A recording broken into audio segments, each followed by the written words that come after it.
love, so in this tutorial I'm going to be showing you guys how to get a picture perfect photo ready face. This look is my go-to routine if I know I'm going to be taking a lot of pictures that day and I don't want to get that white cast or like that super, you know, when you highlight under your eyes and you just look like a ghost right here and you can see all your contour marks and everything just like not blended nicely. Well, this is my go-to routine that I go to when I do not want that and I want my face to look like it is flawless, like it is a doll face, like it is just perfect, even though it really isn't. Yes, one thing I'm gonna say is that this look requires a lot of makeup, like a lot. This is not my everyday foundation routine. This isn't even my foundation routine.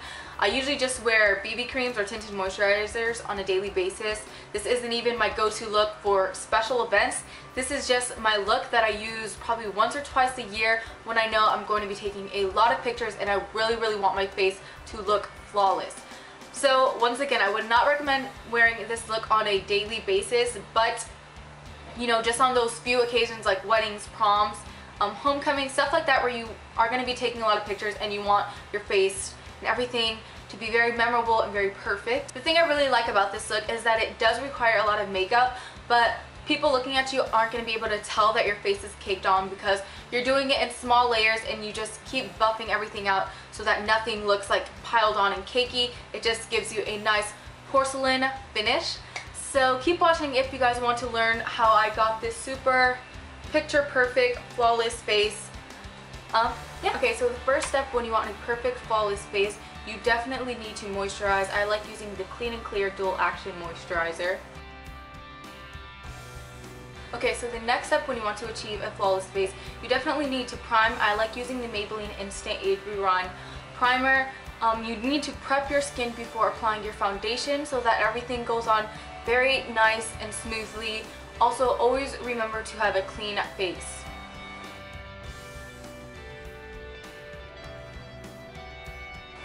So once you have your face all primed, you're going to go in with a really dark concealer or foundation.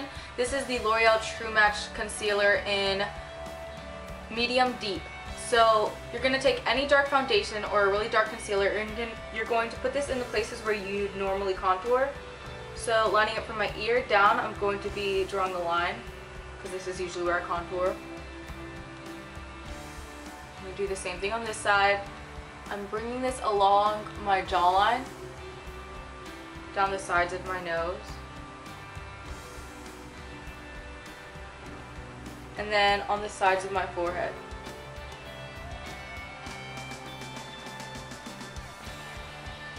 You want to make sure your concealer or the foundation you're using is about like 3 to 4 shades darker than your skin color. It's going to look really funky at first, but everything is going to eventually blend. So once you have applied your contour, you're going to go in with a really light concealer. Make sure your concealer is only like 1 to 2 shades lighter than your normal skin color because you don't want it to be too much lighter and then it just looks sort of awkward. So I'm taking this MAC Pro Longwear concealer and my color is in NC20, and you're just going to apply this to the areas where you would normally highlight, which would be under your eyes, down your nose, on your forehead, your chin, and also apply it under the marks where you where you contoured, because it's going to make the contour stand out. I'm just taking this on the back of my hand, and with my finger I'm just going to apply this to those areas.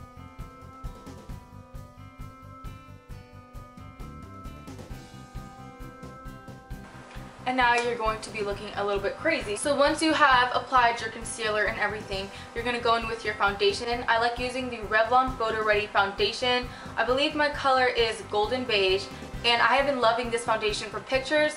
This it has a very satin finish, so it looks great in photos and it gives your very full coverage, so it gives your skin that seriously flawless look. So I highly recommend, if you're going to be taking pictures for any occasion, this foundation is perfect to use. I'm going to apply about 2 pumps of this on the back of my hand, and then taking my MAC 188 stippling brush, I'm going to be dipping this in this, and then I'm going to put this over everything.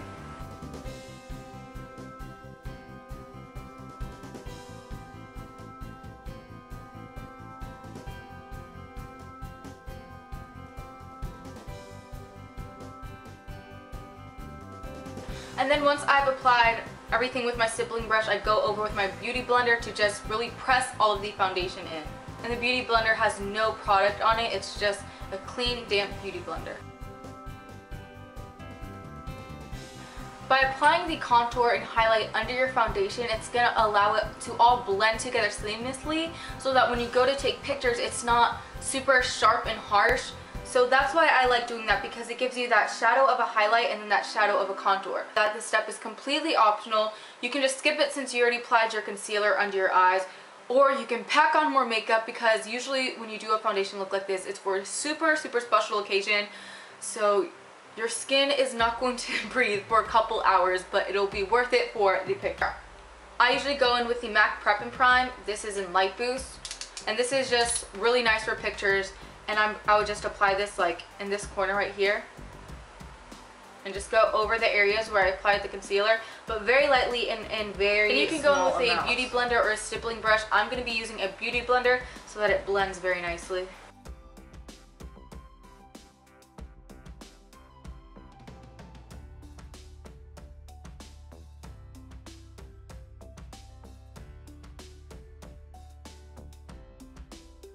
So once you've done that, you're going to be taking a really light powder. This is the Revlon Color Stay Pressed Powder in Translucent. And you're also going to be taking a really dark powder. This is the L'Oreal True Match Powder in Cocoa.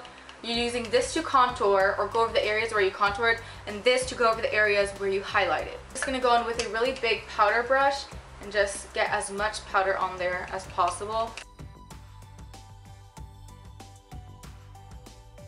And again, with the beauty blender, I'm just, with no product on it, I'm pressing on the powdered area so everything is very seamless.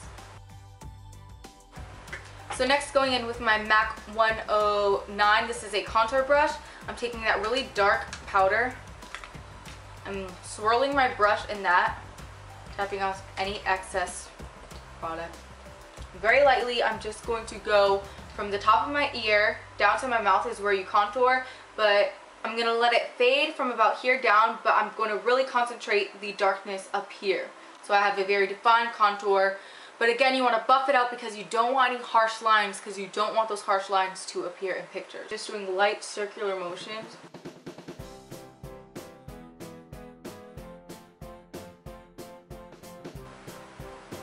Bring it up here. Bring it down your jawline as well.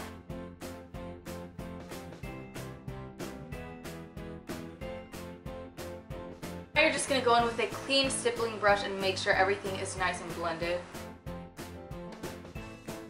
Next, I like going in with a fluffy brush like this. This is my MAC 224 and any dark brown shadow.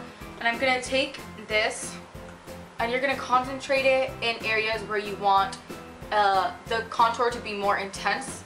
So I would just take this and put this right here, like a very light amount. I'll do the same thing to the other side. And then you're going to also bring it along the sides of your nose.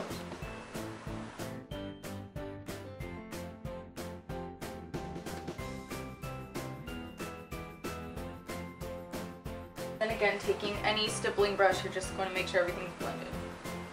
So once you've completed all those steps, you can just apply any blush. This is the L'Oreal True Match Blush in Spice Plum, and just apply this where you would normally apply your blush.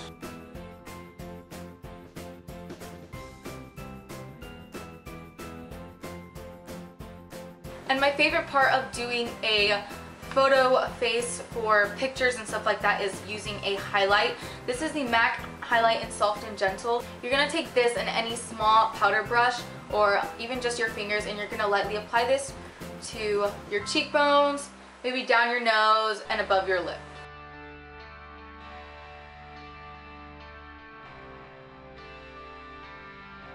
Okay, so that completes the foundation look. I hope you guys enjoyed this tutorial. As you guys saw, this look did require a lot of makeup, but the good thing about it is, again, we just piled it on in small sections and kept buffing everything out so that nothing looks too cakey.